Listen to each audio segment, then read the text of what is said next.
I think we really need to talk about mouse clones for a very simple reason. One of these is a clone. You may not know till you turn them over. I bought this used, 50 bucks. Brand new, this was 67 if I'm not mistaken. Is this the S9 Pro? So why buy mouse clones when you can get a used Viper V3 for about 50 bucks, if depending on who's selling it? I mean, even $100 for a good condition Viper V3 is a pretty good price considering that brand new. These are $160 for the black and I think the white, but you could get this fancy red fake Viper V3, the Ebiden S9, about 60 bucks. I think you can get the 1 kilohertz only version for about 40, maybe less, and they're on AliExpress. Part of it is ease. This is the OP1 8K. You can buy it on Amazon and it'll be at your house in a day or two. And this mouse may take months. The ULX competition, this is the screen.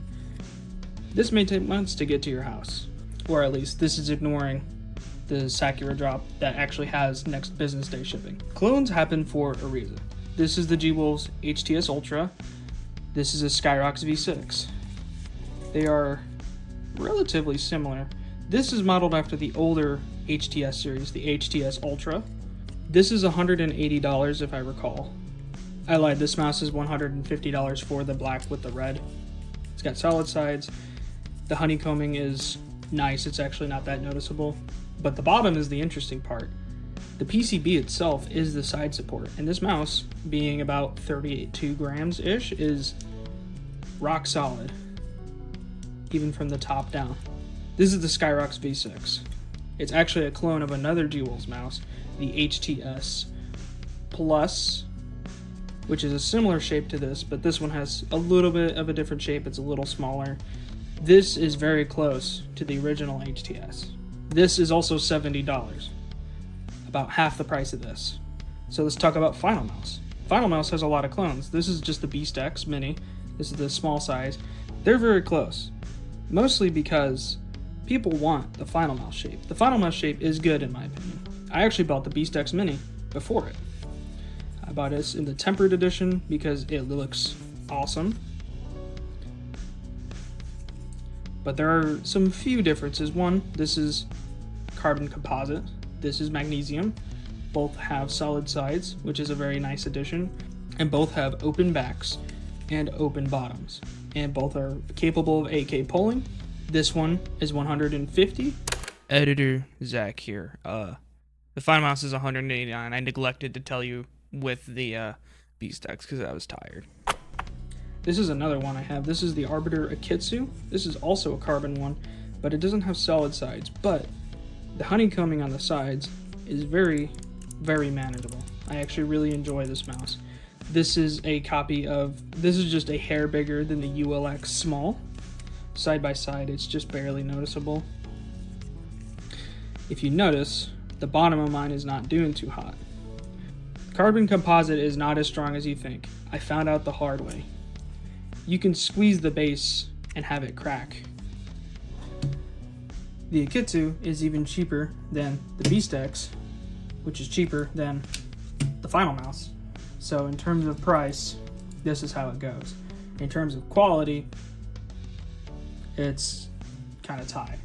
If you do get a good unit, there have been QC issues, which has been a big reason people have been wanting clones of Final Mouse shapes, because creaking and the yellowing and the discoloration of your $175 brand new mouse, if you bought it resold, upwards of $200, especially for the Tarek and the Scream, versus $150, and you get better things in the box, including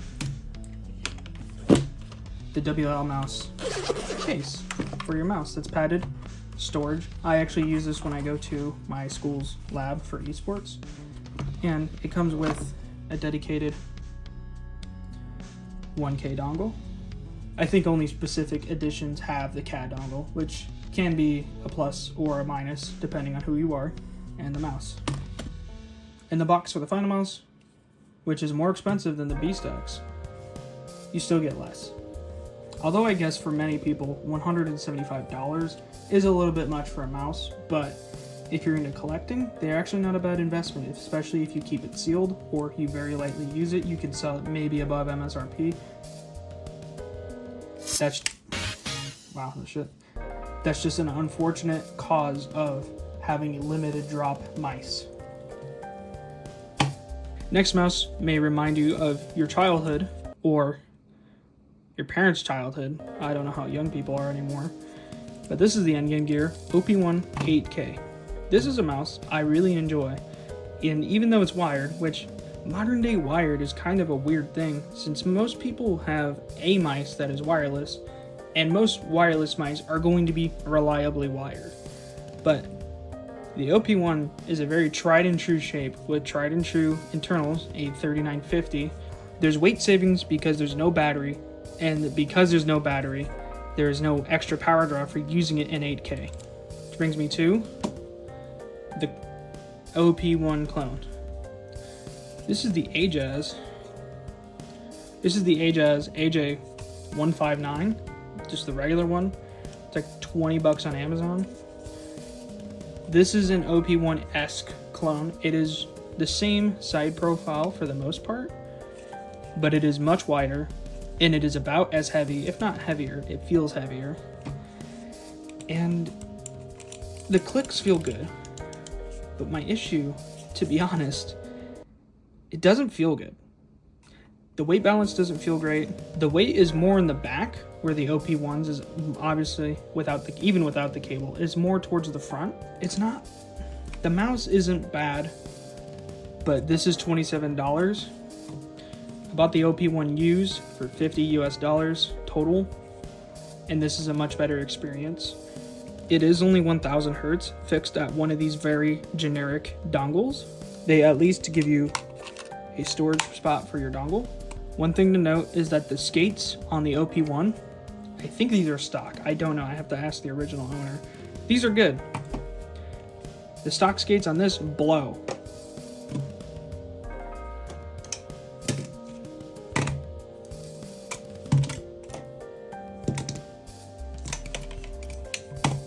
Why clones?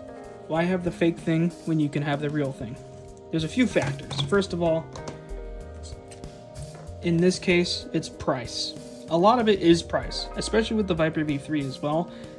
The Viper V3 is not prohibited in terms of quantity. They're everywhere. They're at every Best Buy, some Walmarts, Amazon, the Razer store, Facebook Marketplace, Craigslist. They're everywhere. But this is 160, and if you want the snazzy red version with the Sentinels logo, if you like it or not, the red is nice, it's another $20. It's $180 for the red version of the Viper V3. You can get it in the clone for significantly less. The same goes for the G-Wolves and the Skyrocks. Part of it is price. This is half of this. This came out a year or two ago when 8K from the box was a very rare thing. And if it was on very, very expensive mice. And if you wanted 8 kilohertz, you had to buy a separate dongle. But this came with this nifty little 8 kilohertz dongle. I have now organized the mice by sensor. This is the 3950 HS. All of these have the 3950. All of these have a 3395. In terms of performance, it goes something like this. The Viper V3 has Razer's Gen 2 optical sensor. I assume it's on par with the 3950, if not better. I like it. This is the best part, is that all of these mice are good in some way. Maybe not this guy. Maybe not the Ajaz. But the rest of them, I don't mind at all.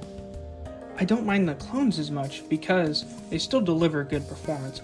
I used the Ewiden for a few days and it made me go out and buy a Viper V3. This was good enough that I'd consider using it for a while, and I still do every now and then.